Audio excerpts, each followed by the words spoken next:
welcome to Relish Books. Today I thought I would just do something fun and kind of just for the sake of being controversial, just to give some maybe unpopular opinions. I've been a little absent lately. I've been sick, and that should have helped me read more, but I've been being lazy, so don't have anything new to really talk about. So today I'm going to list 10 classics that I don't like for a variety of reasons.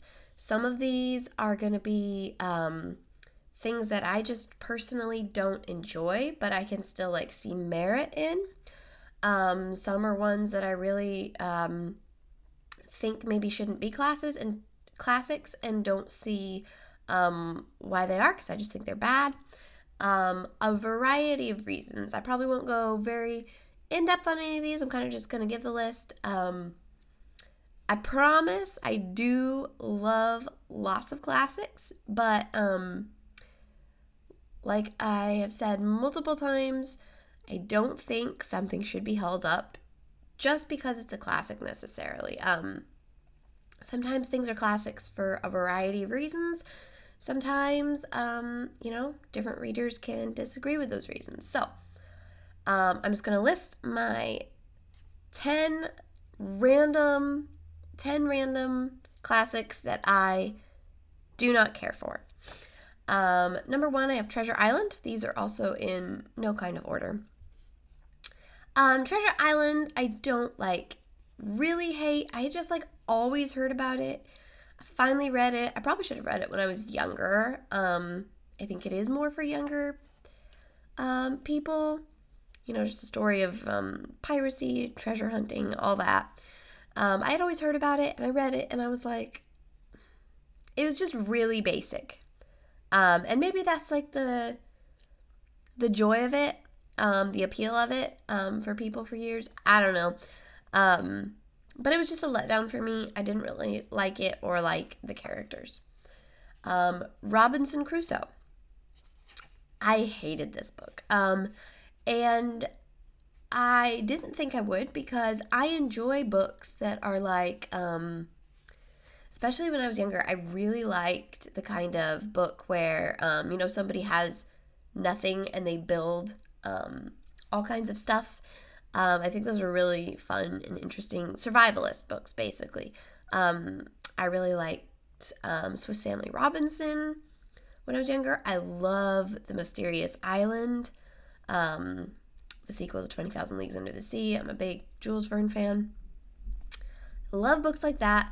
And Robinson Crusoe was supposed to be the big original one that everybody refers to about that, and I hated it. I just really, really didn't like the tone of it, the voice. I really disliked the main character. Everything that he does on the island is amazing, and it's really fun. I like everything that he builds and all his inventions and how he makes a life. All that kind of stuff I enjoy. I hated the tone of it. He was so whiny, and I know anybody stuck on a desert island by themselves would probably be whiny, but it's just every minute he's like, woe is me, he'll be bewailing his fate, and then he makes some great discovery, and it's everything's great for a few seconds, and then he's like, oh no, I'm gonna die, just over and over. He was so annoying. I just really didn't like the main character, and just passages and passages of talking about his just emotional and mental struggle, and I just didn't like it at all. Everything he does, super cool, but should have stuck more closely to that. Gulliver's Travels. Again, I don't just hate adventure books. I love adventure books, Jules Verne books. Amazing. Gulliver's Travels is a classic that is very referenced, very influential, and that I don't just dislike, or it doesn't do anything for me. I hate it. Just really, really don't like it. Again, I hate the tone of the book. It's full of it, condescending. I know some people are probably going to say it's supposed to be humorous. I don't care because it's not funny to me. A lot of people think that it's like metaphorical for a lot of things. Again, the guy is like, he goes away over and over, leaving his family. He has a family just to travel the world, right? And he keeps finding these miraculous places. It's incredibly over the top, but not in a good way for me. He comes to find this like horse civilization that kind of treats him like lowly dirt, and he comes to like worship them to the point where when he goes back to the human world, he like can't abide being with humans because they're like this scum. I don't know. I hate the whole thing. I do not know why. It's a classic. Maybe it was just like really unusual for its time or something. Maybe for some people it's really fun. I don't know. It's supposed to be funny, but I also thought like in parts it's pretty coarse and kind of vulgar and just not in a, yeah, I hated it.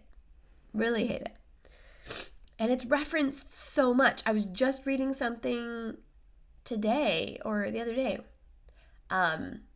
It's referenced repeatedly in fiction and nonfiction, just everywhere.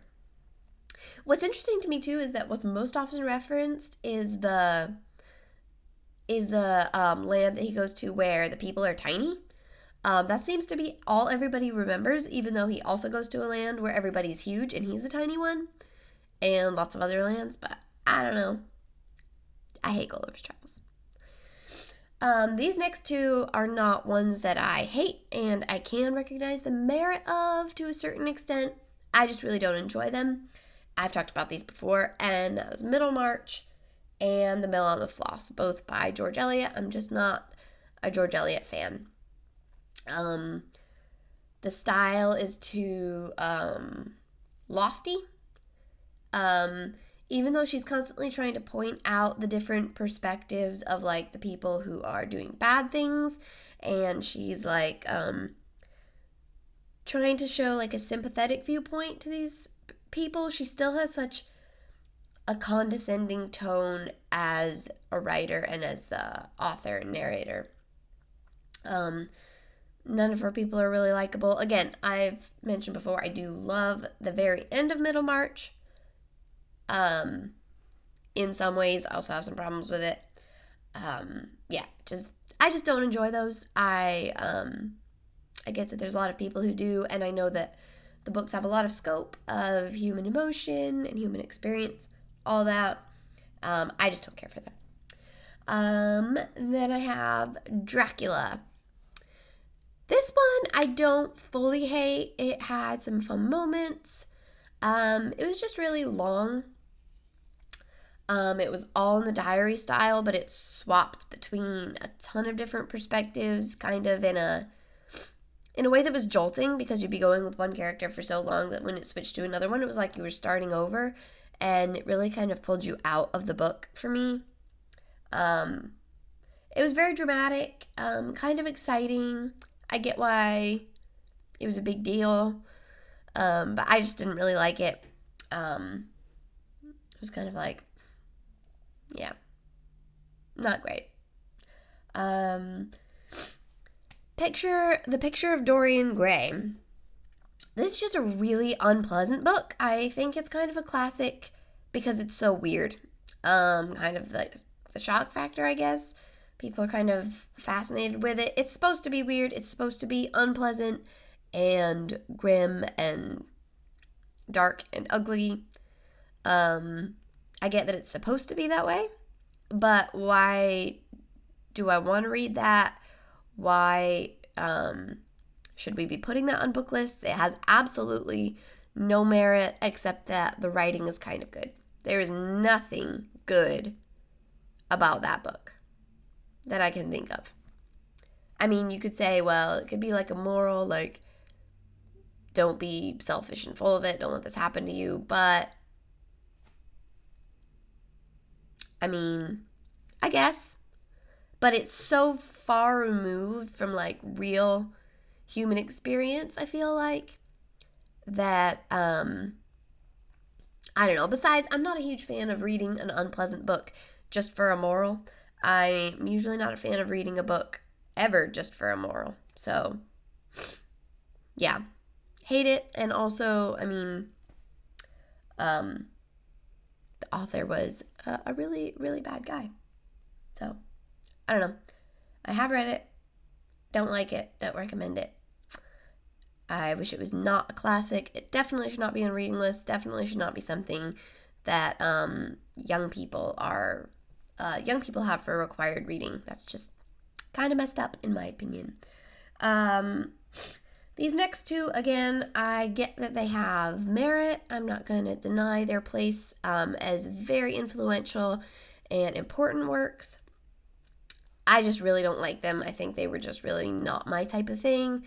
Didn't read them at the right time of life. I don't know if I was ever at the right time of life. Not my humor, not my style. That is Tom Sawyer and Huckleberry Finn. Mark Twain is hit or miss for me. I don't hate all of his work. I've liked Life on the Mississippi and A Connecticut Yankee and King Arthur's Court pretty well. But these two I just don't relate to, don't care for. They're really annoying to me. And then the last one on my list of 10 is Frankenstein. And I feel like this one is more widely understood that it's not necessarily a great book. It's not really held up as like a great classic. It appears on lists more because it was influential and it has had a lot of influence, like all the ideas surrounding Frankenstein that arose from the work that don't actually at this point have anything to do with the original. It has evolved so much, the idea of Frankenstein, to the point where Frankenstein's monster is usually called Frankenstein, when Frankenstein was the inventor of the monster. But it's just pretty poorly written. Again, not really anything good about it. It's kind of just exploring like the grim and the horrible and the dark, which has an appeal in some ways. It's not really my thing. But yeah, it's also just not well written. Not really anything good about it. Just pretty blah. So yeah, those are my 10 random classics that I do not like.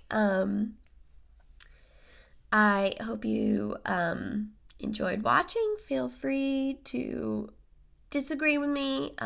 That's what makes books fun, is that we can all have different opinions. And next time I will talk about some books that I actually do like. So thanks for watching. I'll see you next time. Bye.